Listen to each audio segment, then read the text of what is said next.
Assalamualaikum warahmatullahi wabarakatuh.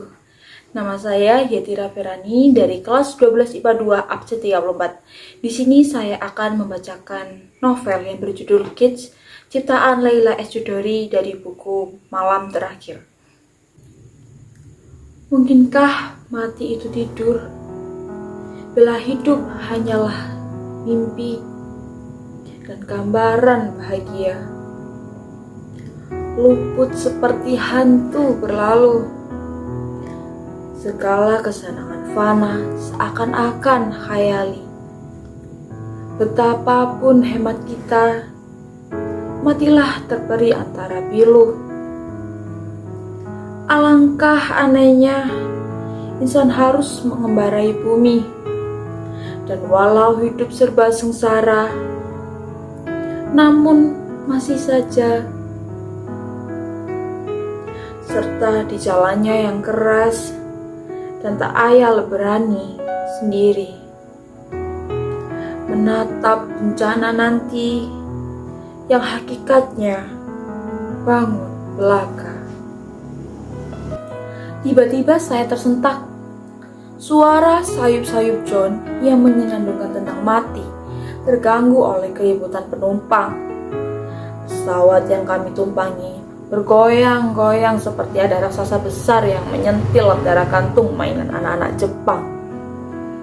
Lampu sabuk pengaman segera menyala, dan suara pramugari yang berdesah-desah itu mengingatkan kami agar menegakkan kursi karena cuaca akan bergolang. Suara pramugari ketika pesawat dalam keadaan bencana pun dipertahankan untuk tetap lembut namun memualkan. Salah seorang pramugari berjalan dengan pinggul yang bergoyang, memeriksa semua penumpang yang masih belum mengenakan sabuk pengaman. Saya sengaja tak menggunakannya. Pramugari cantik mengingatkan orang asing yang duduk di depan saya untuk menegakkan kursinya. Senyum yang lebar, manis, dan menampilkan lesung pipit yang menawan. Begitu wajahnya berpindah ke saya, lesung pipit itu kembali merata dengan pipinya. Dengan nada otorier, dia mengingatkan kepada saya. Alangkah bahagianya saya melihat keramahan bangsa saya yang selalu tertuju pada bangsa lain. Saya melirik keluar jendela karena merasa ada sesuatu yang ganjil. Selai wajah putih pucat dengan bibir merah tengah tersenyum dari balik jendela. Dia terus mengikuti saya. Dia tidak akan meninggalkan saya. Kalaupun suatu hari ia pergi, pasti karena saya telah berhasil menunjukkan bahwa hidup ini bukanlah mimpi. Selama ini, ia selalu terbukti benar. Saya memandangnya dengan perasaan dongkol. Ia masih memakai baju yang itu-itu aja. Dasi lusuh, jas abu-abu yang selalu diejek oleh Byron karena mirip jas dari perumahannya Tim Yato, serta sepatu yang mulutnya sudah menganga. Ia selonjoran di atas awan putih yang mengikuti pesawat yang kutumpangi. Kamu terbangun, Tami. Padahal kamu selalu ingin mati, katanya tersenyum. Bangsat kamu, John. Saya sedang bermimpi tentang jin. Saya ingat ketika ia sedang membacakan sajakmu. Ia bisikkan di telinga saya persis sehari sebelum saya berangkat. Ia membisikkan bait terakhir itu berulang-ulang, menatap bencana nanti yang hakikatnya bangun belaka. Kamu menganggap pulang ke Jakarta sebagai bencana?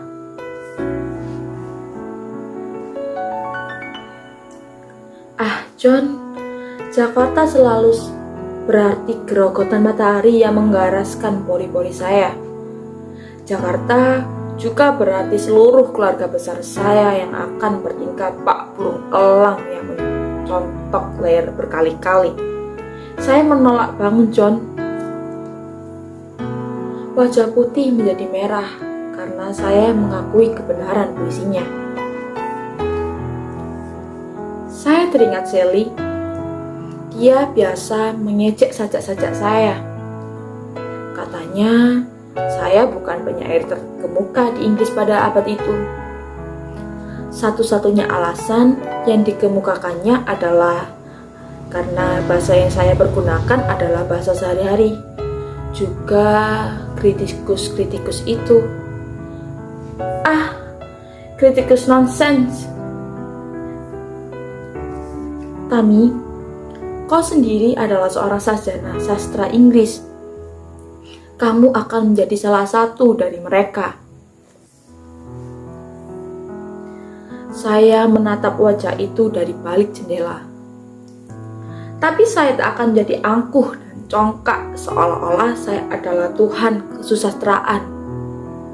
Tidak patut menyelami estetika puisi atau karya seni apapun hanya dengan menggunakan peraturan-peraturan.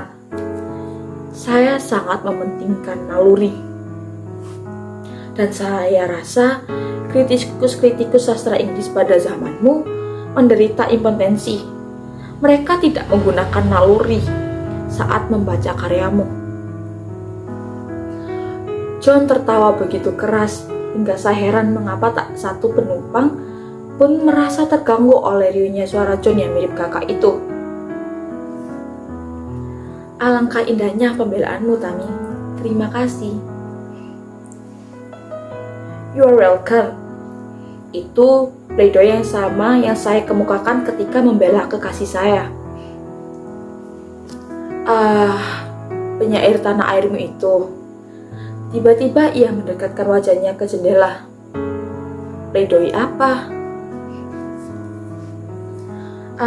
Sebenarnya bukan pledoi di muka umum.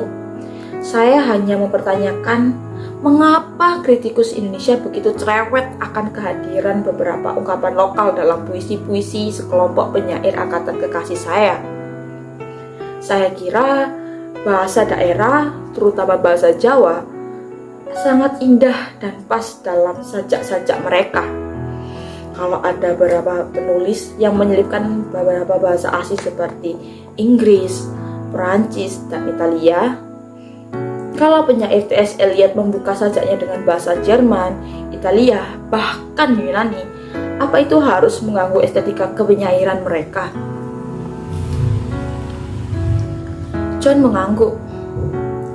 Ya, saya kira pernyataanmu itu analogus dengan pernyataan saya di hadapan Shelley, Byron, dan kritikus sastra Inggris pada zaman saya. Lihatlah sajak saya tentang mati. Bahasa yang pas, tak terlalu berbunga-bunga seperti penyair romantis lainnya pada zamanmu.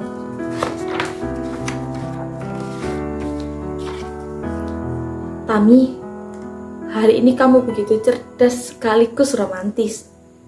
Saya ingin mencium kamu. Saya mendekatkan bibir saya pada jendela dan baru saja bibir merahnya merekah. Lampu menyala. Saya tersentak. John menghilang. Pramugari sialan segera mengumumkan bahwa kami boleh membebaskan pinggang kami dari sabuk pengaman. Dan mereka akan memutar sebuah film yang menjengkelkan saya, Rimbo. Maka, untuk menghindarkan sakit mata dan rasa mual, saya memejamkan mata. Gambaran bahagia luput seperti hantu berlalu. Bisik Jin sambil mencium daun telinga saya. Tiba-tiba saya kembali merasa berada di kamar Jin.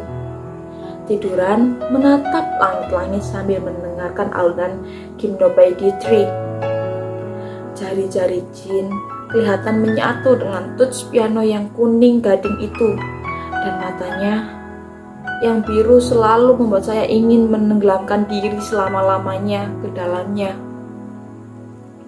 Sesudah detinya yang terakhir, ia menghampiri saya dan membelai seluruh wajah saya dengan bibirnya.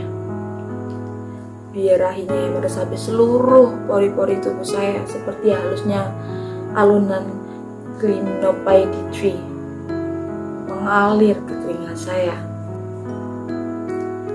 Apa Anda ingin makan malam? Gambaran kebahagiaan itu betul-betul luput seperti setan yang lewat. Saya terpaksa membuka mata dan menggeleng. Pramugari itu mengangkat bahu dan menyodorkan makanan pada lelaki tua di sebelah saya. Saya mencoba memejamkan mata dan membayangkan wajah Jin di tengah-tengah kedamaian kota Brussels. Di tengah hijau-hijaunya daerah Beaufort, Jin kelihatan seperti seekor merpati. Putih, lembut, dan bersahaja. Tak seperti burung-burung merpati Paris yang congkak karena kebesaran mereka, atau burung-burung merpati di Amsterdam yang dingin dan tak bersahabat. Merpati di Brussels akan hinggap ke pangkuanmu dan menjalin persahabatan yang tulus melalui sinar mata mereka. Berdekatan dengan Jin selalu membuat saya merasa sejuk dan tentram, seperti sedang berbaring di bawah bayang-bayang pohon maple. Sebentar-sebentar, kepak-kepak sayap merpati itu mengipas-ngipas menambah keteduhan jiwa. Tetapi merpati adalah merpati. Ia begitu lembut, bersahaja, seakan tak mampu melawan kepak-kepak sayap elang di sekitarnya. Tiba-tiba keteduhan Brussels itu menghilang begitu saja, berganti dengan gerahnya Jakarta yang menghantam kulit saya. Wajah-wajah yang saya kenal, wajah ibu, bapak, abang, tante Tutut dan Hidayat bagaikan burung-burung elang yang siap mencengkeram saya. Dan merpatiku, dia bertengger sendiri. Bulu-bulu sayapnya bergetar di pojok pesawat terbang. Tami, kau harus menikah dengan Hidayat. Tidak bisa tidak. Eden kamu, apa-apaan keluyuran dengan wong londo itu? Kamu tahu kamu mengkhianati kepercayaanmu, orang-orang sebangsamu itu. Suara bengis tante Tutut merobek telingaku. Kedua cakar kakinya mencengkeram tempat duduk penumpang di mukaku, dan paruhnya hanya berjarak 1 sentimeter dari biji mataku. Beberapa kali aku merasa ia siap mencocokkan paruhnya itu ke mataku. Aduh. Dan walau hidup serba sengsara, namun masih saja setia di jalannya yang keras. Merpati di pojokan pesawat menyanyikan bait-bait puisi John. Tami, suara berat Bapak, jangan kecewakan Bapak. Jangan kamu tinggalkan Bapak seperti Mbak Yumu itu. Tami, suara ibu yang datar. Kamu tahu, ibu tak pernah melarangmu untuk menikah dengan siapa saja yang kamu cintai. Ibu hanya merasa perih melihat mata Bapak yang redup. Tami, ancam tante Tutut. Kalau kamu berani mengawini laki asing itu, saya tidak akan mengakui kamu sebagai keponakanku lagi. Akan saya coret namamu seperti saya mencoret nama Mbak Yumu 5 tahun yang lalu. Semudah saya mencoret barang yang telah saya beli dari daftar belanjaan. Elang-elang itu bertengger di atas tempat duduk penumpang yang lain. Seekor elang putih terbang hingga ke pangkuan saya. Hidayat, kamu mencintai saya, tapi saya tahu. Terdengar suara kekasih yang sudah menyatu dengan darah saya, sel-sel saya, pori-pori saya. Saya tak perlu menjawabnya. Saya menjawab dengan suara yang parau. Kalau begitu, kita kawin. Saya tersekat. Sayap-sayap elang di sekeliling saya mengepak-ngepak galak. Pesawat kembali bergoyang, dan setengah sadar saya mendengar sayup-sayup suara pramugari itu. Terdengar pula suara John menyenandungkan bait-bait tentang mati. Saya tidak bisa. Mata elang itu menatap saya tajam. Sayapnya terkulai lemah. Sementara dentingan piano Gymnopédie terus mengelus-elus telinga saya. Saya sudah terbangun kembali. Makan malam kedua sudah disiapkan setelah transit di Abu Dhabi. Kali ini perut saya tak menampik makanan apapun. Ketika saya sedang menikmati nasi dan perkedel bakar yang sudah dingin itu, saya merasakan seseorang menggigit telinga saya. John meringis dari balik jendela. "Kenapa kamu begitu ruwet, Tami? Kamu mencintainya." John bergelantungan di pinggir jendela pesawat seperti seorang kanak-kanak yang sedang menikmati ayunan di cabang sebuah pohon. Jika saya mencintainya, apakah itu mengatakan sesuatu tentang saya atau dia?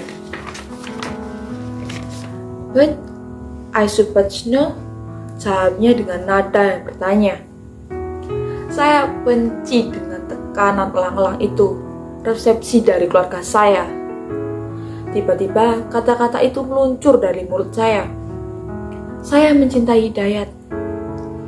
Tapi konsep mengawini Hidayat karena hanya keluarga saya menganggap ia yang terbaik membuat saya merasa mual. Ia seorang penyair religius dan keluarga saya sangat memuji aspek itu dalam dirinya. Lalu, saya jauh lebih mengenal Hidayat sebagai seorang manusia daripada keluarga saya yang mengenalnya sebagai seorang penyair religius dan tokoh masyarakat. Saya terlalu mengenal keburukan dan kebaikannya yang kawin dalam kepribadiannya dan hidup dengan penuh sengketa dalam jiwanya. Dan sayalah yang akan menghadapi kenyataan itu seumur hidup jika saya mengawininya. John, saya lebih suka hidup bersama orang yang mau telanjang di muka orang. Sedangkan puisi-puisi Hidayat hanya mencerminkan sepenggal dirinya. Ia sangat takut memperlihatkan sedikit saja bau-bau tubuh binatang dalam jiwanya. Tiba-tiba saja aku memandang masa depanku yang gelap. "Kamu baru bisa berpikir sekritis itu terhadap dia setelah kamu bertemu dengan Jin," komentar John tanpa menunduk. "Kamu merasa berbahagia karena ia mampu mengisi sesuatu dalam dirimu. Sementara Hidayat tak mampu melakukan itu. Tapi tak akan ada yang mampu membahagiakan kita secara utuh." John menggeleng tak setuju. Jin sangat jujur dalam komposisi musiknya. Saya bisa merasakan keganasan sekaligus kelembutan merdu di dalam musiknya. Karena ketelanjangan Jin dalam musiknya itulah birahi saya bisa bangkit, John. Saya menyukai keseluruhan dirinya. Saya menyukai rambutnya yang coklat, jarinya yang lembut, dan bibirnya yang merah seperti bibirmu itu selalu menimbulkan keinginan saya untuk terus-menerus menyeruput dan menghisapnya. Tapi itu semua ada di luar hubungan saya dan Hidayat. Hidayat sudah menyatu dengan jiwa saya, hingga perpisahan fisik pun tak menjadi persoalan buat saya. Sedangkan jin adalah suatu dimensi penyegaran dalam kelangsungan jasmani saya. Tiba-tiba saya merasakan sebuah patukan yang luar biasa yang menyengat leher. Gila, apa-apaan ini? Elang-elang itu berkebelatan lagi. Tante Tutut, abang saya, dan bapak kembali menyerang melayang-layang di hadapan saya. Kamu hanya mencintai hubungan badaniah, Jin Tami. Itu sangat menjijikan. Saya memundurkan letak senderan kursi agar paruh Tante Tutut agak berjarak dengan biji mata saya. Saya kira Tuhan punya maksud tertentu untuk memutuskan saya menjadi manusia, bukan malaikat. Dan saya tetap akan menjadi manusia di muka siapapun. Saya merasa berhak penuh untuk mencari kenikmatan jasmani dan spiritual dengan cara saya. Tante Tutut mengepak-ngepakkan sayapnya di hadapanku. Hidayat, elang putih itu, terpekul di kursi samping. Ia tak mengepak-ngepakkan lagi. Abangku terbang tepat ke pangkuanku. Kamu sombong, Tami.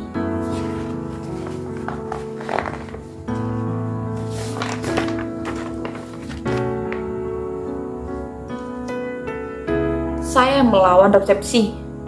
Saya tak menolak Hidayat karena dirinya. Saya mencintainya. Elang-elang itu kembali bertebangan mengelilingi saya, hingga saya betul-betul heran mengapa penumpang pesawat ini tak ada yang terganggu oleh kebisingan bunyi kepakan sayap mereka. Saya kembali memejamkan mata. Roda-roda pesawat terasa menciumi bumi Singapura. Bersamaan dengan derum-derum mesin pesawat, kepak-kepakan sayap elang itu semakin sayup-sayup meninggalkanku. Untuk sementara terbebas dari mereka. Lapangan udara Singapura luar biasa bersih. Saya duduk di ruang transit. Dari balik kaca saya melihat John melambai-lambaikan tangannya. Dia berdiri tepat di muka konter KLM. Mungkinkah mati itu tidur, bila hidup hanyalah mimpi dan gambaran bahagia luput seperti hantu berlalu? Saya menghampiri kaca yang membatasi ruang transit dan lorong menuju baggage claim. John, saya bisa membuktikan bahwa hidup saya bukan mimpi. Saya bisa meraih kebahagiaan yang saya inginkan.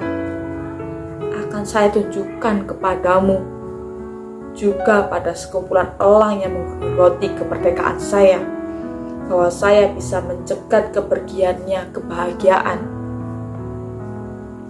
John terbang meloncat dari satu konter ke konter lainnya sambil tertawa-tawa melambai kepada saya. Sementara itu, semua staf berbaju biru sibuk dengan komputer mereka dan sama sekali tak merasakan kehadiran John. Terdengar suara petugas pesawat yang mempersilahkan para penumpang transit untuk kembali ke pesawat. Saya melirik jam tangan. Sementara John masih melayang-layang, saya tahu dia tak akan mengikuti saya lagi dalam perjalanan ke Jakarta. Dia akan membiarkan saya sendiri menghadapi sekumpulan elang itu. Saya bergegas menuju konter KLM dan menanyakan penerbangan ke Brussels. Ada satu tempat kosong. Saya ambil tempat itu. Saya mencoba mengatasi degup jantung saya. Saya tak ingin jadi seorang Hamlet kontemporer. Saya lihat John masih duduk di salah satu counter memandangi saya dengan wajah yang pucat. Dan ketika tiket biru itu diserahkan kepada saya mulai mendengar sayup-sayup tentang komposisi jin yang ganas merasuki telinga saya. Satu persatu penumpang pesawat Jakarta mulai meninggalkan ruang transit hingga pintu pesawat itu tertutup. Saya masih berdiri di tempat yang sama, menyaksikan kepak-kepak elang yang semakin jauh meninggalkan saya. Amsterdam, 17 Juli 1988. Sekian dan terima kasih telah mendengarkan cerpen yang berjudul Kids dari buku Malam Terakhir karya Leila S. Chudori. Saya Yadira Firani ingin pamit mengundurkan diri. Wassalamualaikum warahmatullahi wabarakatuh.